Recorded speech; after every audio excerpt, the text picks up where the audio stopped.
What's up, guys? It's the Black Empress here. Welcome to my channel. Please like, subscribe, and share so we can grow the community and reach the people that need to hear this message most.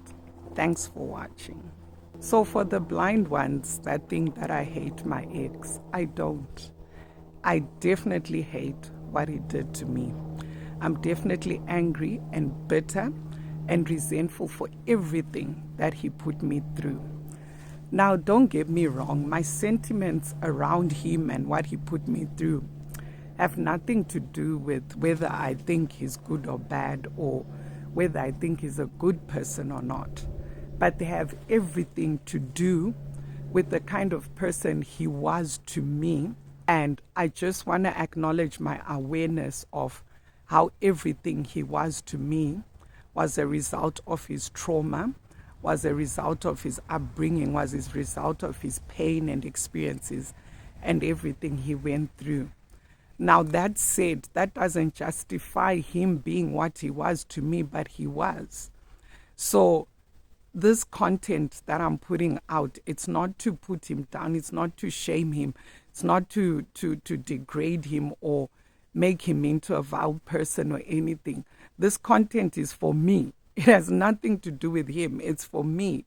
It's for me to process the pain. It's for me to process the breakup, even though I'm the one that initiated it. It's for me to process the impact of the relationship on me, on my life, on my children, on my calling, on the way that I view myself as a human being.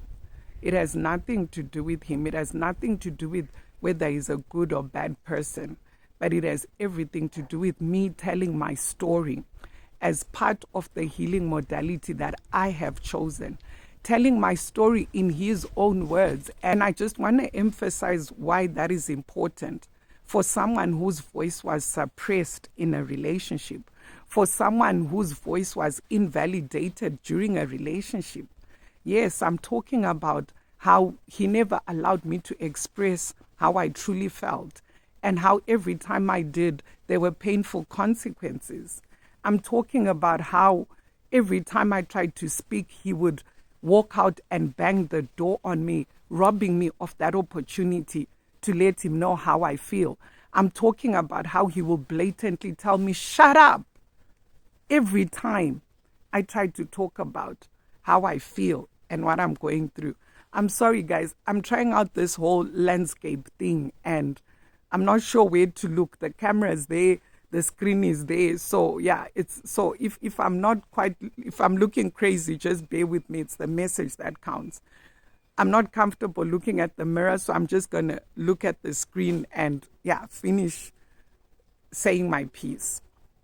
So yeah, what I want to say is, for me, telling my story is part of the healing modality that I have chosen. There's 1,000 ways to heal from toxic relationships. This is just how I have chosen to heal from the toxic relationship that I was in. Now, like I said, I don't think he's a bad person. This has nothing to do with whether he's a good or bad person, but it has everything to do with the trauma that he put me through, the pain he caused me, and everything that I experienced in the relationship with him. Now, I take full responsibility for my choice to be with him, to stay as long as I did, even after I knew exactly what I'd signed up for. I saw the signs, I had the experience. I still chose to stay. That's on me. That's on me. So I take full responsibility for that, but I will not take responsibility for his toxicity.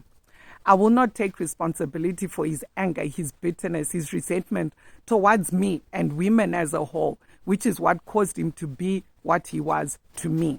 So I'm not here to hate on my ex, but I sure as hell am here to put him on blast so he can hopefully take responsibility. And if my content offends you as a narcissist, then change, go and heal, be a better person, so that you stop abusing us, so that you stop being toxic towards us. When we agree to be in relationships with you guys, all we're looking for is to be loved. We're looking for safety. We're looking to be protected. We're looking to be supported. We're not looking to be abused and invalidated and have our dreams crashed. We're not looking to be put through so much hell and trauma we completely lose the essence of who we are authentically. We're not looking to be used and abused over and over again, spoken to harshly, treated unkindly. We're here for the love, guys. We're here for the love. So if you're not going to give us the love, we're going to live and we're going to focus on us.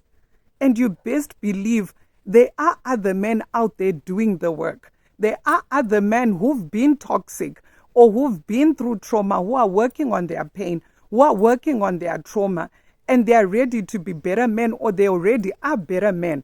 And guess what? As soon as we heal, as soon as we come right, those are the kind of men we're going to be hanging with. And you're going to watch us win. You're going to watch us happy. And your toxic heart is going to get even more toxic. And I feel sorry for whatever woman you're going to be with, because you'll probably take it out on her as you watch me win. But I'm not going to stop just to please you. I'm not going to minimize myself just to bring you some sort of pleasure, some sort of relief. Damn, I'm done doing that. I'm focusing on me. I'm working on me. And you best believe, once the true version of me emerges, baby boy, it's over. It's over. So yeah, go get your life. Heal. Heal your trauma, heal your pain, and start being better. Start treating women better. I mean well. All this is said in love and light. Now, if my content offends him or anyone, then it means that something rings true and change is necessary. And that change is your responsibilities. It has nothing to do with me. All I'm doing is telling my story. And I want to encourage you, if you've come out of a toxic relationship, an abusive relationship, especially where your thoughts, your feelings, your voice was suppressed, part of healing your throat chakra is going to involve intentionally telling your story. Now, you don't have to do it on social media like what I've chosen to. I've chosen to do it on social media because it aligns with my calling, it aligns with my purpose, it aligns with my practice. I'm a psycho-spiritual therapist, and I work a lot with abused women. I work a lot with women coming out or trying or stuck in toxic and abusive relationships. I work a lot with women that are just traumatized from, horrendous experiences that they had in relationships. So me telling my story fully aligns with who I am, my authentic self. It fully aligns with the work that I do. It's fully aligned with my business. It's fully aligned with everything that I want to represent. Now, I don't care much for your perceptions of me. When you see me crying, when you see me struggle, when you want my content, that doesn't bother me. What matters to me is the woman that was in my shoes 2 years ago, that is still in those shoes, wondering, first of all, if she's in a toxic or abusive relationship, because she's most likely with a COVID narcissist like I was. So she can't quite tell. It can be very confusing when you're with a COVID narcissist. So she can't quite tell, am I abused? Am I not abused? Should I stay? Should I leave?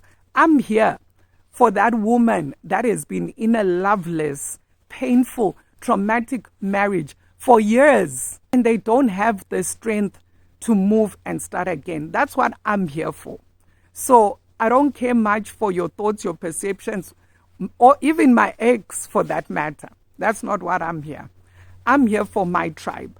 I'm here for the priestesses and the goddesses that have been going through the most as part of their initiation to their authentic selves, as part of their initiation to go and help other women that are going through the same things that we have experienced or we are experiencing. That's what I'm here for. So yeah, take offense if you will, if the shoe fits. Yeah, the other reason why I'm sharing my story on social media is because what I've seen is most women that have survived toxic, abusive relationships, once they come out, once they make it, they only share the good stuff, which can be very misleading for someone who might just take a chance and leave thinking, I know what, everyone is making it, I can make it.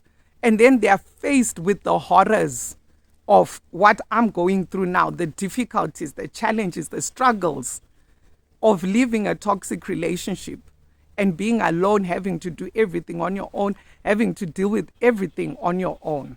I'm here to show it all, the good, the bad, the ugly, the painful. And I'm not bothered about what people make of it or what people think of me. To my tribe, just stick with me. I know now I'm in the thick of it and I'm going through the most, but I'm here to the finish line. I'm here to show all the processes, from the grieving process to the acceptance, to the overcoming, to the finally figuring it out and killing it on your own. So just stay with me. We're going somewhere here. Nitando and him, guys. She did do me like a controller. She did make me lose composure. So I want to lay, enter church confirmation.